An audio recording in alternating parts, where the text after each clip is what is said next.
Hey everyone, the Batgirl movie is officially dead. And that kind of sucks, so I decided to make a top 10 list of my favorite all-time existing Batgirl stories. Whether individual comics or collected publications, here are my all-time favorites. 10 Batgirl comics I absolutely think you should all read. Let's begin with number 10, The Cat and the Bat. First up is a Batgirl story unlike any I have ever read. The Cat and the Bat is a story from the series Batman Confidential, which reimagines Batman's early days using a rotating cast of creators behind the scenes. The Cat and the Bat story arc is written by Fabian Nicieza, best known for creating Deadpool and Kevin Maguire, a major name in the world of comics attached to titles like Justice League International, Superman, Supergirl, and Doom Patrol. With such heavy-hitting talent, it should come as no surprise that the story is very memorable. And while Cat and the Bat might not be the best Batgirl story of all time, it certainly is the horniest. This comic wants to have sex with Batgirl, Catwoman, Batman, and Nightwing in that order, and quite possibly wants to have sex with you too. It exerts sexuality like few other comics I've seen, or at least in a rare way that doesn't feature that usual misogyny that accompanies such content in so many other comics. Instead, it uses a consistent sense of storytelling to create humor around these moments, while also taking its main story and sexuality of its own characters quite seriously. Catwoman is trying to save a woman from outright slavery, and the comic doesn't hold back on how important her mission is. While Batgirl, at first trying to stop what she assumes is a standard theft operation from Catwoman, soon becomes a reluctant ally. There isn't a lot to this story beyond that plot description, but it makes good use of that simplicity. We get a lot of some of the best moments for Barbara Gordon's character as Batgirl I've ever had the pleasure of reading. Virtually every interaction between her and Catwoman is well written and often hilarious, while Batman is a big part of this story too, in a really fun way. He gets to fill that mentorship role towards Barbara that he so rarely gets to do as Batman, which is a fun take and really makes for a very positive experience. I highly recommend you check out The Cat and the Bat yourself. It's a delightful bit of fun and an excellent comic, and the best part is we're only getting started when it comes to talking about great Batgirl stories. Number 9, Shadow of the Batgirl. Next up is a relatively new book, published as one of a series of young adult graphic novels that DC has been putting out lately. Every single one of these I've read has been nothing short of quite exceptional. Shadow of the Batgirl is no different, and while not my favorite of these books, it does make for a heavyweight Batgirl comic. The original stories about her were done well and done right. So much so that it feels very few other creators have dared even revisit these origins. The creators of Shadow of the Batgirl, Sarah Kuhn and Nicole Gooch, thoroughly understood this, crafting an elegant tale where Cassandra makes this journey hiding out in the Gotham Public Library from her cruel father figure, David Kane. Cassandra befriends Barbara Gordon while living there and getting to know some of the staff, eventually becoming Batgirl in an effort to craft her own identity separate from the man who raised her, who essentially made the young woman from birth into the ultimate assassin. It's a simple, colorful, and truly beautiful bit of storytelling. The only reason it isn't rated higher is that, well, yes, it is a retelling of a story that was already done well, and that other version remains superior to this day. Where Shadow of the Batgirl remains a strong story in spite of that, strong enough to be on this top 10, is that it tries to be its own thing and manages to achieve a story that feels meaningfully different in tone from Cassandra Cain's original tale, so well designed from its artistic perspective that it can easily be viewed as its own thing separate from the original Cassandra Cain stories. It's distinct in its artistic identity from those comics, and therefore absolutely worthy of the distinction as one of my all-time favorite Batgirl stories. This is all a very big and elaborate way of saying that it kicks butt, and I definitely would recommend you read this graphic novel if you haven't checked it out yet. Number 8, Batgirl New 52, Wanted. I would be remiss not to include a Gail Simone title somewhere on this top 10, but you might be surprised, as I was, to find this to be her only entry in today's video. The biggest reason for that is much of Gail Simone's best time with DC and work with Barbara Gordon is in the character's capacity as Oracle, which I consider to be a distinct superhero identity no different than Robin or Spoiler. Stories like those were not included in this particular top 10. I didn't even really consider them. There are, after all, enough Birds of Prey comics, and even stories specifically featuring Oracle, that they could easily get their own series of videos. So we're only going to be focusing today on stories that exclusively feature Batgirl in some capacity. For Simone, that really narrows down this person's career to pretty much the Batgirl comics of the New 52 era. And while I do like Simone's books pretty much from start to finish, there is no denying the series is a little rough around the edges. Simone's usual approach and brand of storytelling, while very good for Batgirl, did not mesh well with the tight control and consistent style that DC's editorial board was putting out at the time of New 52. There was, rather famously, conflict going on behind the scenes of the Batgirl series because of it, and in my opinion, often it shows in the books themselves. Though there are exceptions in this top 10, including Wanted, Barbara Gordon as Batgirl is generally best as a brighter, more colorful take on Batman. Yet her New 52 series is about as grim and dark as Batgirl has ever been in any media. The material and content is often too bleak and has this violent edge to it that I think pushes against the sensibilities of this character. Violent content featuring this character has been done before and since the New 52, but there's something just so sadistic about these books that it has a bit of a double-edged sword to it. It sometimes strengthens the New 52 Batgirl comics, but that darkness chased against the natural direction of Barbara Gordon's character, which all too often weakens the overall story. Still, to a degree, this also doesn't matter in the sense that Simone is a good enough writer to overcome a lot of these shortcomings.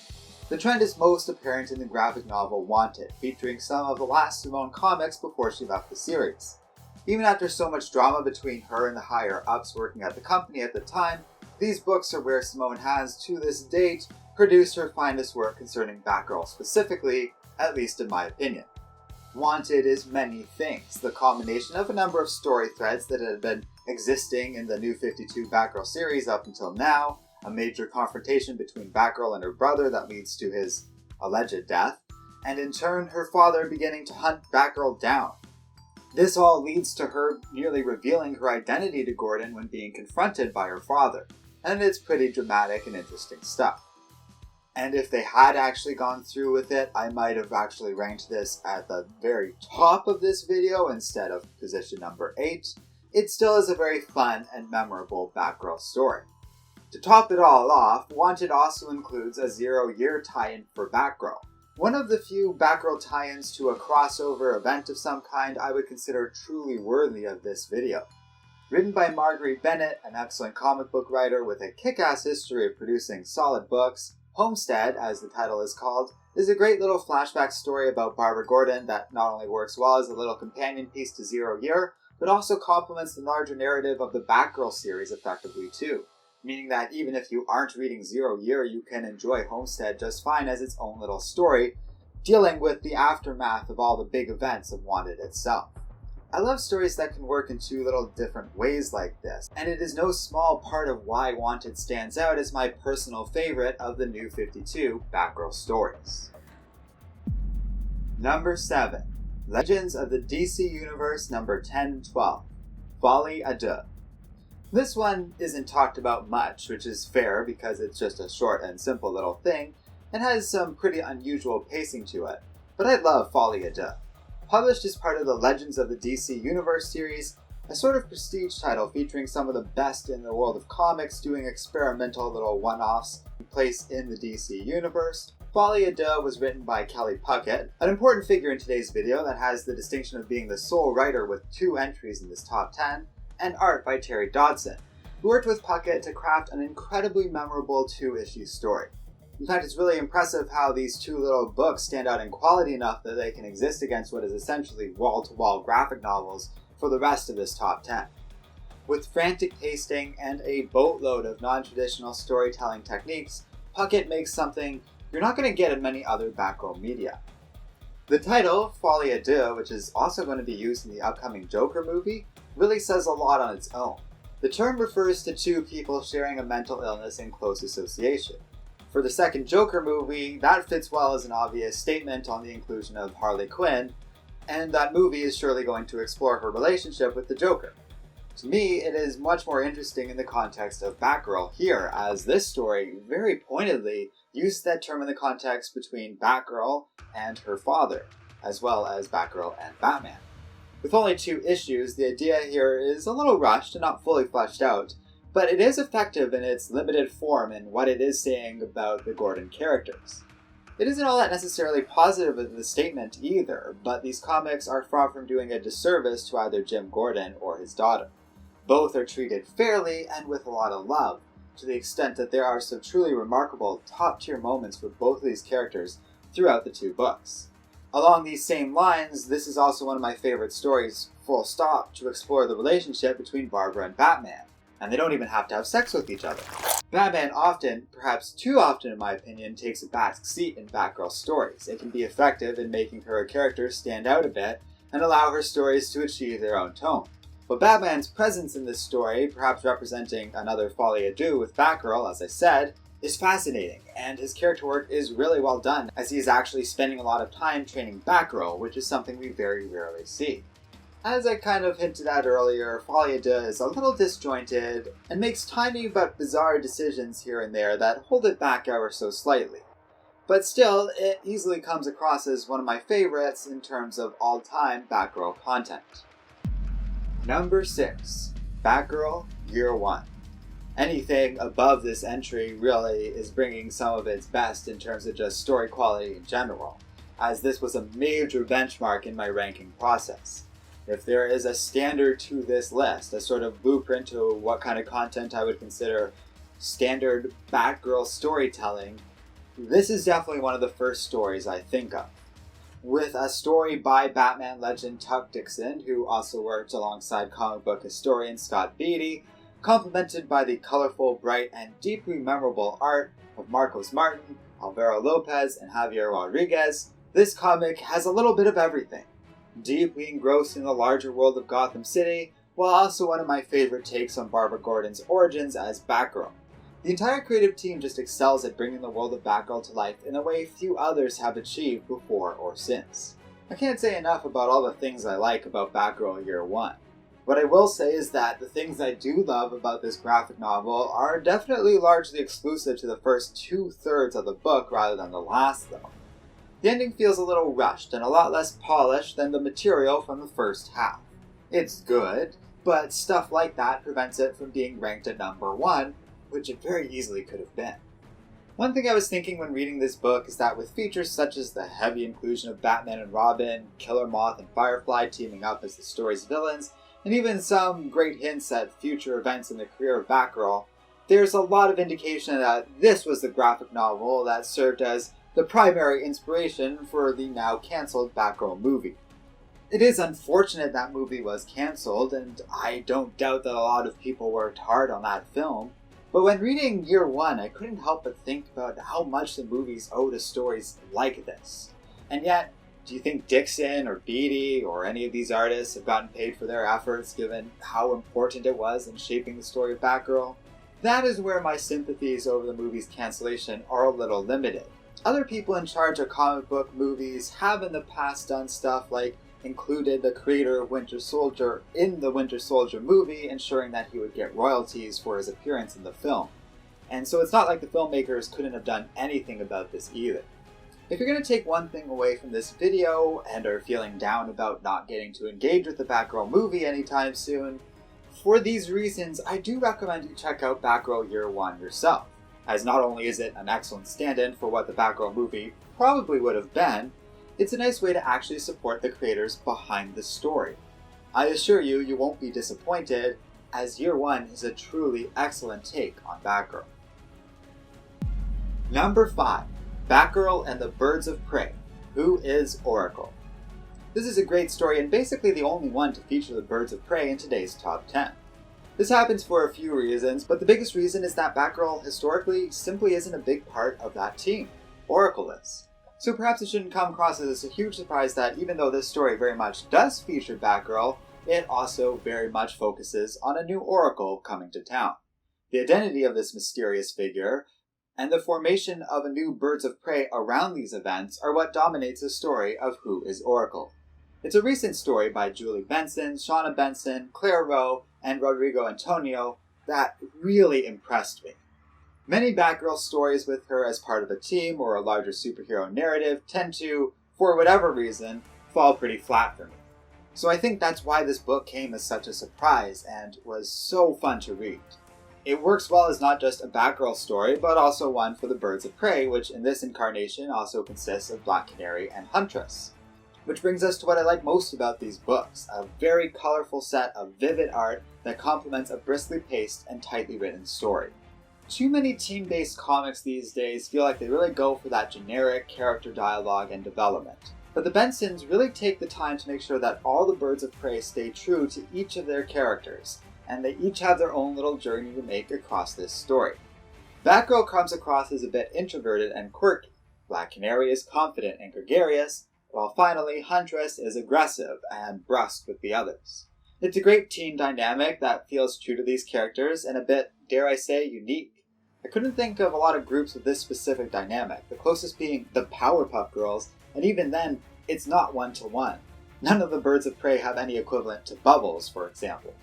And the characters aren't static either. There's some really interesting stuff going on in this story. Barbara has a great conversation as Batgirl with her father at one point, so loaded with meaning I had to double check he wasn't officially aware of her secret identity at this time. Even if one were specifically a Batgirl fan and not at all interested in these other two characters, I'd still highly recommend this story. Batgirl and the Birds of Prey as a series do a lot right, although the best story arc is certainly the one we're talking about right now. I had a lot of fun reading the whole series by this creative team though, and they did a great job at bringing a certain sense of life not just to Batgirl but the whole team, in a way that I'd really like to see more of in the future. The Benson sisters are interesting writers who have a long history in the world of film production over comics. They're actually relatively new to this industry, having basically just done this and Green Arrow a couple of years ago now, with both working on other stuff away from the world of DC these days. But I really hope they return, because the work they have done here was truly remarkable.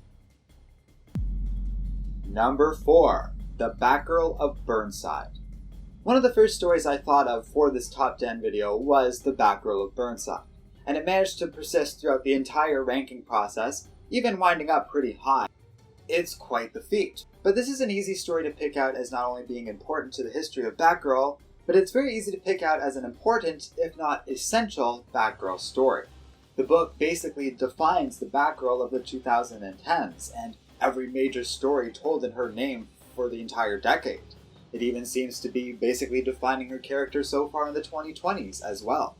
The Batgirl of Burnside really feels like a soft reboot and major redefinition of the character, and one that I thoroughly enjoyed.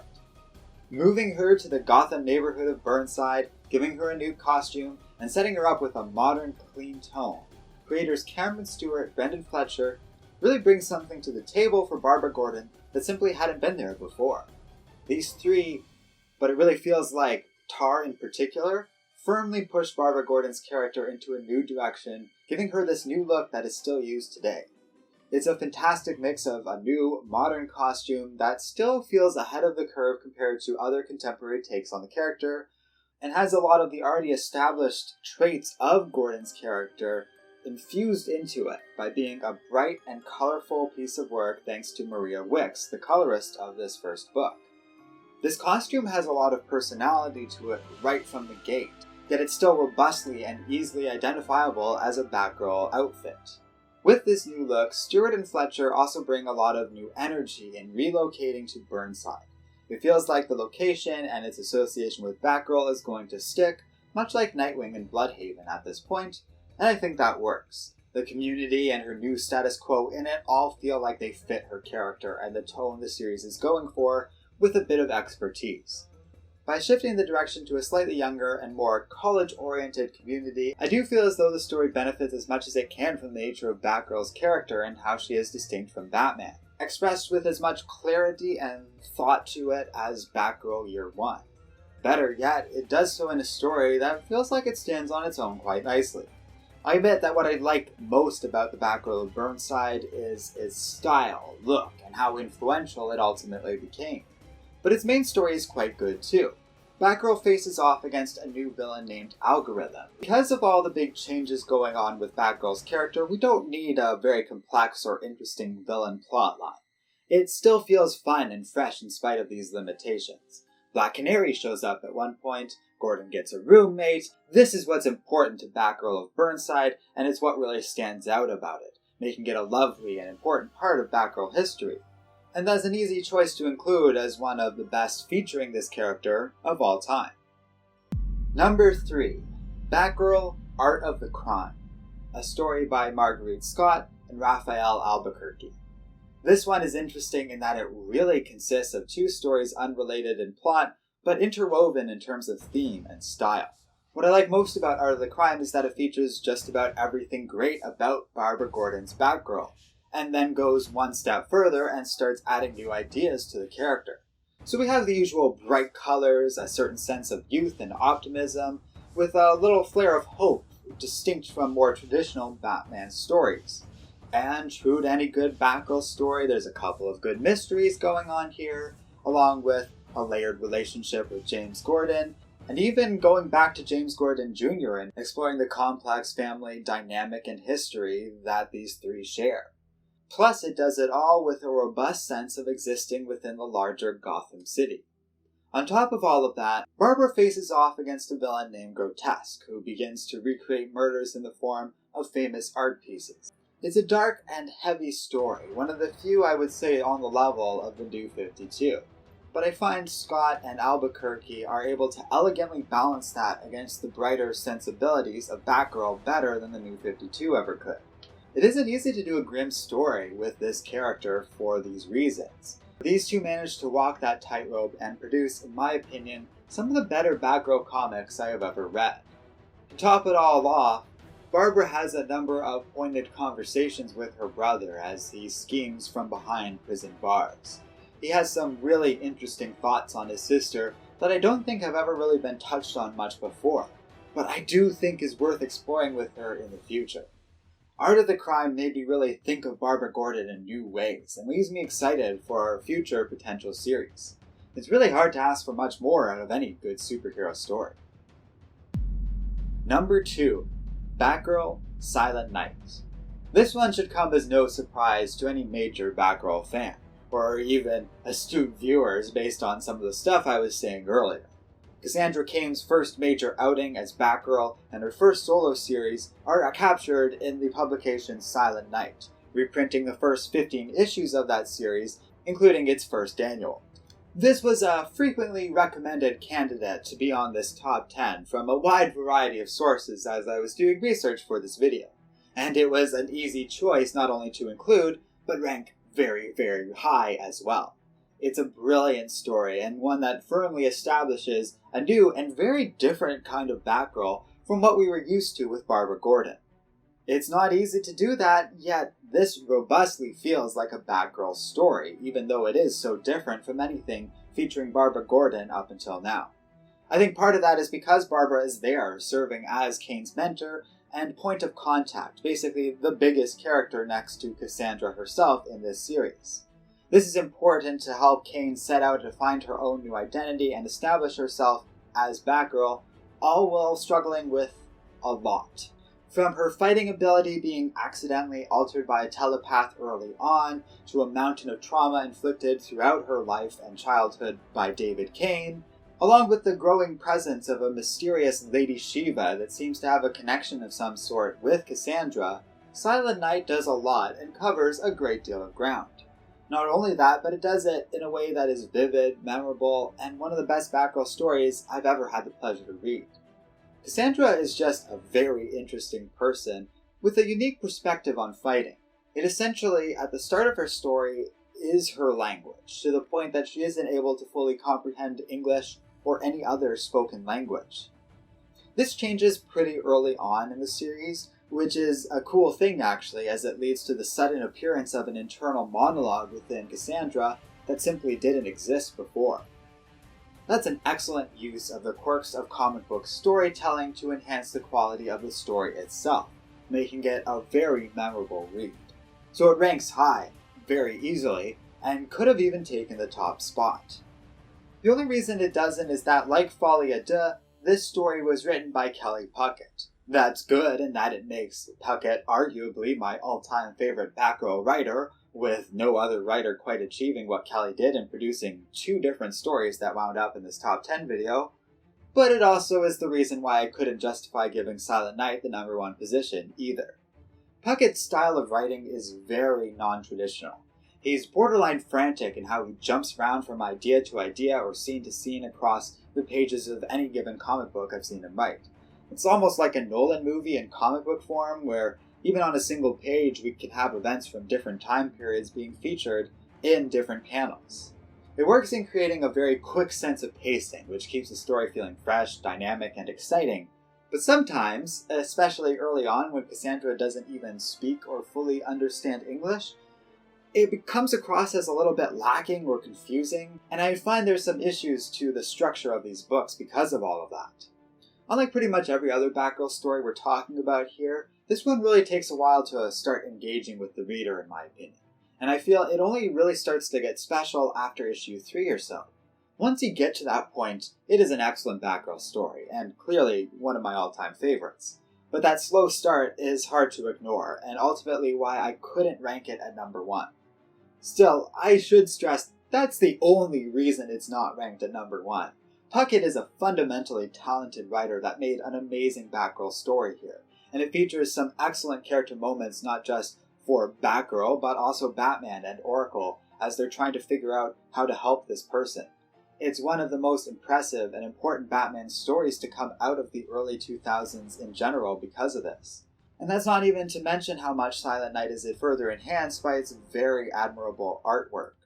With so many books involved, I'm not going to go over every colorist and letterer here, but I know Scott Peterson is a huge part of what made this Batgirl story so special, and I would be a fool not to mention his contributions to this project.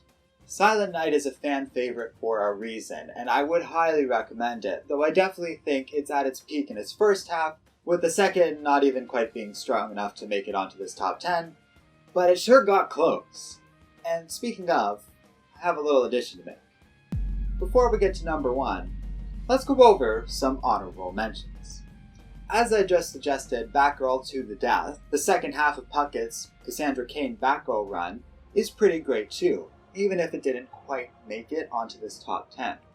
One series that really stood out to me though, and I just couldn't quite fit it into this video, is anything from the original series that first featured Stephanie Brown as Batgirl.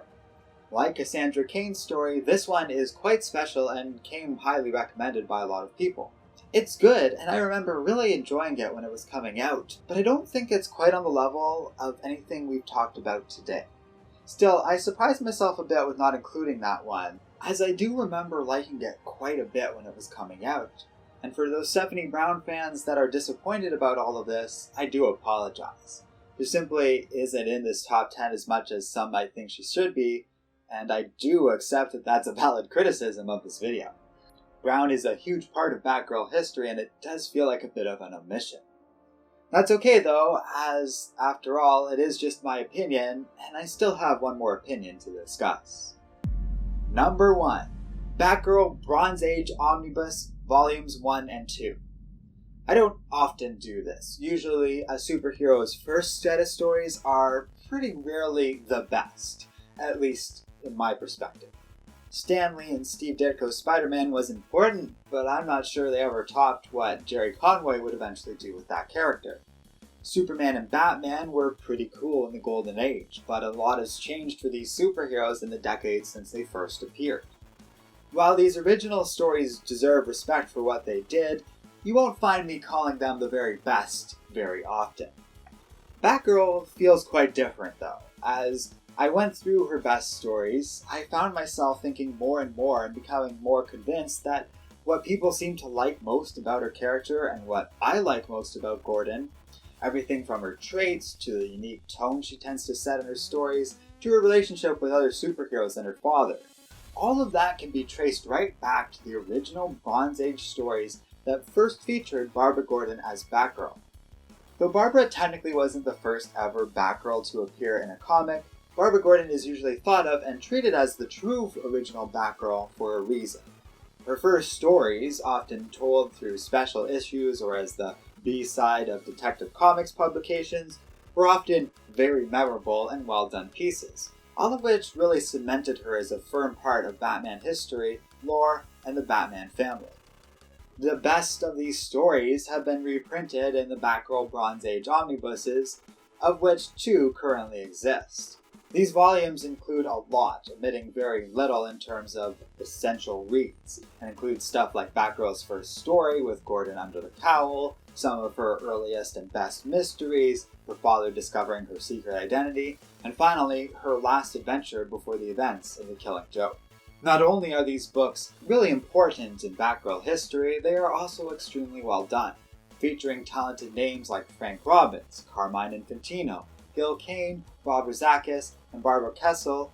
The quality of these books is apparent throughout. It does wane here and there. Kessel herself talks about this in the second omnibus a bit in a little letter at the beginning. DC just didn't quite have a lot of respect for Batgirl then, or arguably still to this day, I suppose. But if anything, that kind of enhances these Batgirl stories and gives it this kind of underdog quality to it. They did some pretty amazing things they've never done with Barbara since, like growing her up into adulthood and even letting her become an elected member of Congress. There's nuance to this. The books by Robbins, Kessel, and Kane are definitely far better regarded by the community than those written by Don Heck later on, but in my opinion, the whole era really holds up well. Barbara Gordon's Batgirl was something special at DC before The Killing Joke. Given that era, it felt quite ahead of its curve compared to other books that were being published in the Bronze Age, especially over at DC. There's a lot of really interesting ideas in these books, and I would recommend any Batgirl fan check them out for themselves and look at her roots a little bit. They're easy to overlook, but to date, I think they remain Batgirl at her best. So that's it for my top 10 Batgirl stories. Let me know what you think in the comments section below. I should point out that my honorable mentions were far from exhaustive. There are so many cool Batgirl comics out there that I could easily do another round of 10 great Batgirl stories. So if you want to see that, let me know, and be sure to include any Batgirl comics you think I might have missed along the way. Thanks for watching, everyone, and we'll see you all next time on Comic Island.